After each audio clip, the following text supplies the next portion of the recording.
Hello students, this is Neelam. Dear students, आज की इस वीडियो में हम कवर करने वाले हैं क्लास 8th से हमारा chapter first, the Indian constitution. So dear students, इस चैप्टर को हमने बुक से अच्छे से एक साथ पढ़ लिया है। अब इसके एनसीईआरटी क्वेश्चन को हम देखेंगे। इससे रिलेटेड कुछ क्वेश्चंस, कुछ इम्पोर्टेंट टर्म्स को हमने इस चैप्टर के साथ साथ जो टॉपिक हमने कवर किए थे उसके साथ साथ कर लिए हैं। अभी हमारे पास एनसीईआरटी क्वेश्चंस आते हैं कुछ, और इनके बारे में अगर आपने क्वेश्चन नहीं किए हैं तो ये आपने अपनी नोटबुक में करने हैं। अगर पहले कर चुके हो तो दोबारा से नहीं करने हैं। तो हम एक बार एनसीईआरटी क्वेश्चन को अपनी इस वीडियो में कवर करेंगे। सो स्टार्ट करते हैं। सबसे पहले हमारे पास आता है first question, why does a democratic country need a constitution. तो हमने जब ये चैप्टर पढ़ा था तो उसमें देखा था कि कोई भी कंट्री अगर अपने आप को डेमोक्रेटिक कंट्री बताती है, कोई भी कंट्री जो अपने आप को डेमोक्रेटिक कंट्री बताती है तो ज़रूरी है कि उसके पास उसका खुद का कॉन्स्टिट्यूशन होना चाहिए। तो अगर डेमोक्रेटिक कंट्री ये बोलती है कि वो डेमोक्रेसी से है, ठीक है, मतलब कोई भी कंट्री अगर ये बोलती है कि वो डेमोक्रेसी उसमें फॉलो होती है, वो डेमोक्रेटिक कंट्री है, तो उसके पास उसका खुद का कॉन्स्टिट्यूशन होना ज़रूरी है। लेकिन जिस भी कंट्री के पास कॉन्स्टिट्यूशन पहले से है, ज़रूरी नहीं कि वो डेमोक्रेटिक कंट्री हो। ओके, लेकिन अगर वो डेमोक्रेटिक है तो उसके पास कॉन्स्टिट्यूशन होगा। अगर कॉन्स्टिट्यूशन है तो ज़रूरी नहीं है कि वो खुद को डेमोक्रेटिक माने या नॉन डेमोक्रेटिक माने, क्योंकि डेमोक्रेटिक कंट्री के कुछ रूल्स होते हैं, वो अलग से आप फर्दर पढ़ोगे। अभी हमारे पास आता है कि कोई भी कंट्री जो डेमोक्रेटिक कंट्री है उन्हें कॉन्स्टिट्यूशन की ज़रूरत क्यों होती है। तो हमारे पास सबसे फर्स्ट आता है, इट ले out the important guideline that govern decision making with in the various society of the country. तो सबको पता है कि कोई भी कंट्री ऐसी नहीं है जिसमें एक टाइप की ही सोसाइटी रहती है। तो हर कंट्री में अलग अलग टाइप की सोसाइटी है, तो उन सोसाइटी के लिए डिसीजन लेना, और वो भी सभी के लिए इक्वल डिसीजन लेना, तो इसलिए इससे रिलेटेड जो इम्पोर्टेंट्स गाइडलाइंस होती है वो हमें कौन देता है, कॉन्स्टिट्यूशन देता है। Second, it lay down the ideal that form the basis of kind of country that its citizen aspire to live in। दूसरा, कॉन्स्टिट्यूशन हमें ये बताता है कि कंट्री के जो सिटीजन है वो कैसे रहते हैं और उनके साथ कैसा बिहेव करना चाहिए, उनको इक्वलिटी देनी चाहिए। कंट्री के लोग क्या चाहते हैं उनके साथ उनको उसी तरह ही रहने दिया जाना चाहिए। तो ये भी मतलब एक तरफ से जो सिटीजन्स हैं उनका सेफगार्ड जो है वो क्या है, कॉन्स्टिट्यूशन है। It serves as a set of rule and principle as the basic by which the country has to be governed. जितने भी रूल और रेगुलेशन प्रिंसिपल्स जो एक कंट्री को चलाने के लिए ज़रूरी होते हैं वो सब कौन प्रोवाइड करता है, कॉन्स्टिट्यूशन प्रोवाइड करता है। Fourth, it provide rules to safeguard the interest of minorities and prevent any kind of domination by the majority or minority। जो अल्पसंख्यक है, जो माइनॉरिटीज़ में है, जिन लोगों की मतलब ऐसा होता है कि जैसे मान लो 5 कम्युनिटी है, तो ऐसा भी नहीं है कि पांचों की पांचों कम्युनिटी जो होगी वो उनके इक्वल ही पर्सन होंगे। उसमें हो सकता है कि एक में 100 हो, एक में 50 हो, एक में 30 हो, ऐसे करके अलग अलग लोग अलग अलग कम्युनिटी में अलग अलग पर्सन हो सकते हैं। ओके, तो जिसमें सबसे कम होंगे वो माइनॉरिटी में आएगी और जिसमें सबसे ज़्यादा होंगे वो मेजोरिटी में आएगी। तो ऐसा नहीं होगा कंट्री में कि जो माइनॉरिटी में है, जैसे मान लो एक कम्युनिटी के ओनली 10 ही लोग हैं और एक कम्युनिटी के 50 लोग हैं, तो कंट्री में ऐसा नहीं होना चाहिए कि ये 50 लोग आपस में मिलकर और इन 10 लोगों पर कंट्रोल कर ले। तो ये नहीं होगा, एक डेमोक्रेटिक कंट्री में बिल्कुल भी नहीं होगा। इन 50 लोगों को जो राइट्स मिले होंगे वो इन 10 लोगों को भी मिले होंगे। ओके, तो सभी अपनी लाइफ अपने अकॉर्डिंग बिल्कुल फ्रीली, ना किसी को कंट्रोल में करके जीना होगा। तो मतलब ये सभी जो गाइडलाइंस होती है, ये सभी जो रूल्स होते हैं, ये कौन प्रोवाइड कराता है, कॉन्स्टिट्यूशन। और इन सब बातों के लिए, इन सब चीज़ों के लिए हमें कॉन्स्टिट्यूशन की ज़रूरत होती है। It lay down rules that guard against the misuse of power by an politician leader. कोई भी मिनिस्टर अपनी पावर का गलत यूज़ ना करे, तो इसके लिए भी जो रूल्स है वो कौन बताएगा, कॉन्स्टिट्यूशन बताता है। It also provide right to its citizen and protect their freedom. Constitution हर कंट्री के सिटीजन को राइट्स देता है, अधिकार देता है, ताकि वो फ्रीली पूरी फ्रीडम के साथ अपने आप को प्रोटेक्ट कर सके। तो ये सब बातें ओनली ऑन हमें तभी पता चलेगी जब हमारे पास हमारा कॉन्स्टिट्यूशन होगा। तो कॉन्स्टिट्यूशन हमारे लिए इन सब चीज़ों के लिए बहुत ज़रूरी है। उसके बाद हमारे पास सेकंड क्वेश्चन आता है, और सेकंड क्वेश्चन में क्या है कि हमने केस स्टडी देखी थी नेपाल की। तो नेपाल में हमने देखा कि वहाँ पर जब नेपाल डेमोक्रेटिक कंट्री नहीं थी, वहाँ पर मोनार्की चलती थी, तो उस टाइम भी कॉन्स्टिट्यूशन था, और जब वो डेमोक्रेटिक कंट्री बन गई तो उसके बाद भी कॉन्स्टिट्यूशन बनाया गया। तो क्या डिफरेंसेस है दोनों कॉन्स्टिट्यूशन में, ये हमें बताना है। तो आंसर हमारे पास आता है, the differences in whose exercise executive power in the given to constitution of Nepal in that in the 1990 constitution. This power was vested in the king and his council of ministers. While in the 2007 interim constitution of Nepal, executive power changed hand to being vested only the council of ministers, thereby making Nepal a democracy from being a monarchy. तो यहाँ पर differences ये है कि जब 1990 में constitution बना था, तो उस टाइम जितनी भी पावर थी वो वहाँ के किंग और वहाँ के किंग के द्वारा बनाए गए काउंसिल ऑफ मिनिस्टर के पास थी, और किसी के पास कोई भी पावर नहीं थी। लेकिन 2007 में जब नेपाल ने खुद को एक डेमोक्रेटिक कंट्री डिक्लेयर किया, तो वहाँ पर एक इंटरिम कॉन्स्टिट्यूशन बनाया गया, एक अलग से कॉन्स्टिट्यूशन बनाया गया, जिस कॉन्स्टिट्यूशन में हर वो बात अप्लाई हुई जो नेपाल को एक डेमोक्रेटिक कंट्री बनाएगा। मतलब जो किंग रूल था उसको ख़त्म कर दिया गया, जो भी पावर थी वो काउंसिल ऑफ मिनिस्टर के पास आएगी, लेकिन मिनिस्टर जो होंगे उनको कौन चुनेगा, कंट्री के लोग चुनेंगे, ना कि कोई किंग या कोई रूलर नहीं। Nepal need a new constitution today because it is no longer a monarchy. Nepal को नए कॉन्स्टिट्यूशन की ज़रूरत इसलिए पड़ी क्योंकि वहाँ पर मोनार्की जो राजा का टाइम पीरियड था वो ख़त्म हो चुका था, राजा का जो शासन था वो ख़त्म हो चुका था। The older constitution vested power in the king, but when the country is now democracy a new constitution is needed to reflect the democratic ideal of Nepal that's the person movement desire and fought for in other of achieve this all it constitutive rules must be changed. तो इन सब बातों के लिए, क्योंकि वहाँ पर monarchy तो है नहीं, अब किंग तो है नहीं, तो रूल कौन करेगा, पावर किसके पास होगी, तो ये सब डिसाइड करने के लिए एक नए कॉन्स्टिट्यूशन की ज़रूरत थी, एक नई डेमोक्रेटिक कंट्री नेपाल को जो रिप्रेजेंट कर सके, एक ऐसी कॉन्स्टिट्यूशन की ज़रूरत थी, और इसलिए वहाँ पर एक दोबारा से नया कॉन्स्टिट्यूशन बना 2007 में। उसके बाद हमारे पास क्वेश्चन नंबर 3 आता है, what happened if there are no restriction on the power of elected representative. अगर जो हमारे इलेक्टेड रिप्रेजेंटेटिव होते हैं उनकी पावर पर कोई रिस्ट्रिक्शन, कोई रोक ना लगाई जाए तो क्या होगा। मतलब जिनको हमने गवर्नमेंट में इलेक्ट कर दिया, गवर्नमेंट में मिला दिया, अगर वो उनकी पावर पर कोई रिस्ट्रिक्शन ना हो, वो अपने अकॉर्डिंग कुछ भी कर सकते हो, तो क्या होगा।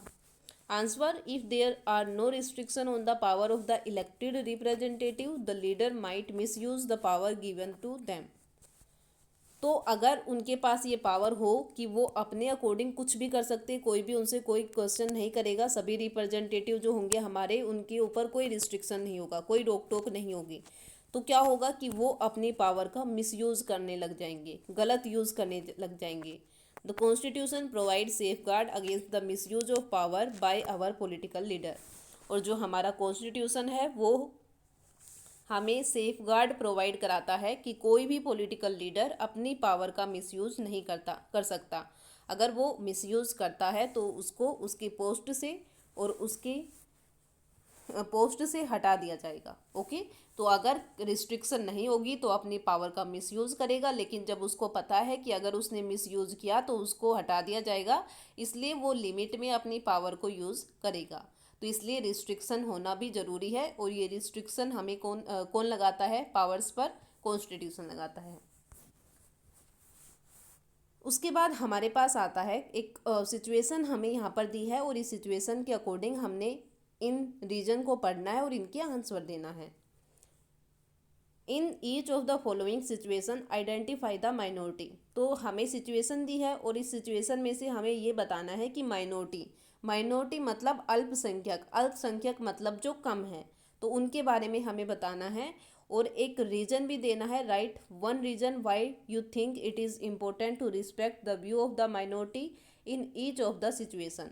और साथ में ये भी बताना है कि कैसे उनके साथ मतलब जो गलत बिहेव हो रहा है कैसे उसको सुधारा जा सकता है, कैसे उसको ठीक करना है, क्या उनके लिए एक रिस्पेक्टेड स्टेप लेना पड़ेगा ताकि माइनॉरिटी जो अल्पसंख्यक है उनके साथ गलत बिहेव ना हो। तो सबसे पहले हमारे पास आता है a in a school with 30 teacher 20 of them are male. तो यहाँ पर हमें बता रखा है कि एक स्कूल है और उस स्कूल में 30 टीचर हैं, 30 शिक्षक है, उनमें से 20 मेल है। ठीक है, 20 जो है वो मेल है, तो बाकी के क्या हो गए, बाकी के फीमेल है। ठीक है, तो अगर हमें ये रखा है in a school with 30 teachers, एक स्कूल में 30 टीचर्स हैं और उनमें से 20 मेल है, तो बाकी के जो 10 बच गए वो क्या है, फीमेल है।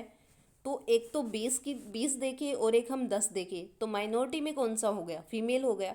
तो female teachers are in minority. तो आंसर हमारे पास आ जाएगा कि आइडेंटिफाई द माइनॉरिटी। माइनॉरिटी में क्या है कि जो फीमेल टीचर्स है वो माइनॉरिटी में है। The female teacher must be allowed space to voice their opinion so that their effort as teaching are not hindered by their minority status। अगर हमें फीमेल टीचर की जो ये नंबरिंग है इसको बढ़ाना है तो उसके लिए हमें क्या करना पड़ेगा कि फीमेल टीचर की जो मतलब उनको भी प्रमोट करना पड़ेगा, उनको मोटिवेट करना पड़ेगा कि वो खुद भी अपनी लाइफ इंडिपेंडेंटली जी सकती हैं। तो इसके लिए अगर हम उनको मोटिवेट करेंगे, अगर उनके साथ उनकी हेल्प करेंगे, तो ऐसे करके हो सकता है कि वो अपनी वॉइस, अपनी ओपिनियन दूसरी फीमेल टीचर्स को बता सके और उनको प्रमोट कर सके कि माइनॉरिटी से मेजॉरिटी में वो लोग आ सके। ओके, उसके बाद हमारे पास बी ऑप्शन है in a city 5% of population are Buddhist. तो हमें ये बताया गया है कि एक सिटी में 5% जो पॉपुलेशन है वो बुद्धिस्ट की है। तो मतलब सिटी में 100% पॉपुलेशन होगी और उस 100% पॉपुलेशन में से 5% पॉपुलेशन जो है उसमें कौन सी रिलीजन के लोग रहते हैं, बुद्धिस्ट रहते हैं, जो सबसे कम है। ठीक है, तो बुद्धिस्ट जो हो गए वो माइनॉरिटी में आ गए। अब क्या करना है, every individual has the right to follow the religion of her और हिज चॉइस। हर पर्सन को राइट है कि वो अपने अकॉर्डिंग कोई भी रिलीजन फॉलो कर सकते हैं। People of other faith must respected the religion other than their own. जो भी लोग जो भी रिलीजन को फॉलो करना चाहते हैं वो उसी रिलीजन को फॉलो कर सकते हैं। ओके, तो जो बुद्धिस्ट हैं उनके ऊपर ऐसे प्रेशर नहीं डालना चाहिए कि वो 5% है तो वो माइनॉरिटी में है तो उनको राइट्स नहीं मिलेंगे, तो ऐसा नहीं होगा। हर पर्सन को उनके राइट्स दिए जाने चाहिए और जो उनका राइट है कि कोई भी रिलीजन वो अपने अकॉर्डिंग फॉलो कर सकते हैं तो वो उनको देना चाहिए।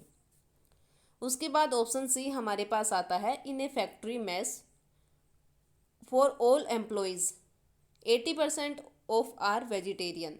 एक फैक्ट्री की मेस की बात कर रहे हैं। मेस होती है जहाँ पर खाना मिलता है, फैक्ट्री मेस। ठीक है, तो जो मेस है वहाँ पर काफ़ी सभी एम्प्लॉयज़ है और उनमें से 80% जो है वो वेजिटेरियन है, मतलब वो शाकाहारी है। तो बाकी के जो 20% बच गए वो क्या है, नॉन वेजिटेरियन है। तो नॉन वेजिटेरियन जो है वो माइनॉरिटी में आ गई। ओके, तो non vegetarian are in minority. Food choice is personal so he she would have to freedom to eat when he और सी वांट। तो मतलब फूड चॉइस जो होती है वो एक इंसान की अपनी खुद की होती है, वो जो चाहे वो खा सकता है। तो उसको ये फ्रीडम होनी चाहिए कि वो अपने अकॉर्डिंग जो चीज़ चाहे, चाहे वो वेजिटेरियन हो चाहे वो नॉन वेजिटेरियन हो, तो वो अपने अकॉर्डिंग जो भी फूड चाहता है वो फूड उसको वो खा सकता है। तो उसके ऊपर उसको कोई रिस्ट्रिक्शन नहीं मिलनी चाहिए। उसके बाद हमारे पास ऑप्शन डी में आता है, डी पार्ट हमारा आता है in a class of 50 student. एक क्लास में 50 बच्चे हैं, 40 belong to move well off family. और उनमें से 40 जो है वो वेल ऑफ फैमिली में से बिलोंग करते हैं। वेल ऑफ का मतलब होता है वेल ऑफ फैमिलीज मतलब जो मोर वेल ऑफ, जिनको रिजर्वेशन या प्रिविलेज ज़्यादा नहीं मिले होते। प्रिविलेज का मतलब होता है, मतलब कुछ हमारी सोसाइटी में कुछ ऐसे खुद के सोशल नॉर्म्स बना रखे हैं अपनी अपनी सोसाइटी में, कि एक सोसाइटी अपने आप को बहुत ज़्यादा रिच मानती है, बहुत ज़्यादा अपर सोसाइटी में इंक्लूड करती है, और दूसरी सोसाइटी को लोअर में। तो इस टाइप में जो वेल ऑफ है वो यहाँ पर लिया गया है। तो उसमें से 40 जो है वो वेल ऑफ से आते हैं, और बाकी के जो 10 है वो अंडर प्रिविलेज है। अंडर प्रिविलेज मतलब उनको हर सुविधाएं, हर मतलब एक जो पॉजिटिव पॉइंट ऑफ व्यू होता है ना जिन लोगों के लिए, जिस सोसाइटी के लिए, तो वो सोसाइटी यहाँ पर बताई गई है। तो वो माइनॉरिटी में है, बेशक से वो माइनॉरिटी में हो, लेकिन प्रिविलेज तो उसको मिले ही हुए हैं। तो किसी भी सिटीजन के साथ कोई भी डिस्क्रिमिनेशन नहीं करना चाहिए उनके बर्थ के अकॉर्डिंग, या उनकी कास्ट, या उनके रिलीजन, या उनकी जो सोशल क्लास है उसके अकॉर्डिंग। तो किसी के साथ कोई भी डिस्क्रिमिनेशन नहीं करना चाहिए, सभी को इक्वली एक साथ एक ओपिनियन से देखा जाना चाहिए। तो ये हमारे पास था जिसमें हमने माइनॉरिटी के बारे में बताना था, और उस सिचुएशन से कैसे वो माइनॉरिटी में रिस्पेक्टेड फील करेंगे इस बारे में बताना था। उसके बाद हमारे पास क्वेश्चन नंबर 5 आता है, जिसमें हमें की फीचर्स दे रखी है कॉन्स्टिट्यूशन की, और इन की फीचर्स की क्या मेन बातें हैं वो हमें बतानी हैं। तो federalism, separation of power, fundamental rights, parliamentary form of government. तो ये की फीचर्स है और इनके बारे में हमें बताना है। सबसे पहले हमारे पास आता है फेडरलिज्म के बारे में। फेडरलिज्म क्या होता है? It ensure national unity and all at the same time allow individual progress. A federal government allow the center to hold supreme power but its constituent state have some power as well. तो federalism में हमने क्या देखा था कि पूरी country जो है वो एक साथ तो काम करेगी, लेकिन जो गवर्नमेंट होगी उसके रोल को, उसके काम को 3 पार्ट में डिवाइड कर देंगे। First local level, second state level, और थर्ड सेंट्रल लेवल। तो ऐसे करके जो सुप्रीम पावर होगी वो तो सेंटर के पास होगी, लेकिन फिर भी उसकी कुछ पावर को स्टेट को दे देंगे, और कुछ पावर को जो लोकल गवर्नमेंट होती है, पंचायत होती है या जिला परिषद होती है, उनको दे देंगे। सेपरेशन ऑफ पावर में हमने देखा था कि पूरी पावर को हम 3 पार्ट में डिवाइड कर देंगे, लेजिस्लेचर, एग्जीक्यूटिव और जुडिशरी। तो यहाँ पर आपको कुछ अलग दे रखा है, तो ये मत समझना कि आप अलग लिखोगे। तो जो पार्ट हमने इंक्लूड किया है सेपरेशन ऑफ पावर में, हम वही मेनली लिखेंगे।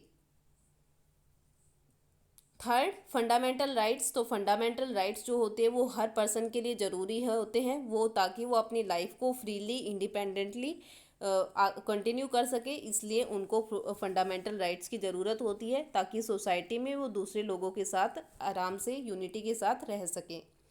पार्लियामेंट्री फॉर्म ऑफ गवर्नमेंट में हमने देखा था कि जो गवर्नमेंट होगी, कंट्री में जो गवर्नमेंट वर्क करेगी वो कंट्री के लोगों द्वारा इलेक्ट की जाएगी। जो हम अपने रिप्रेजेंटेटिव को इलेक्ट करेंगे, वही रिप्रेजेंटेटिव गवर्नमेंट में जाके गवर्नमेंट बनाएंगे और हमारे लिए डिसीजन लेंगे।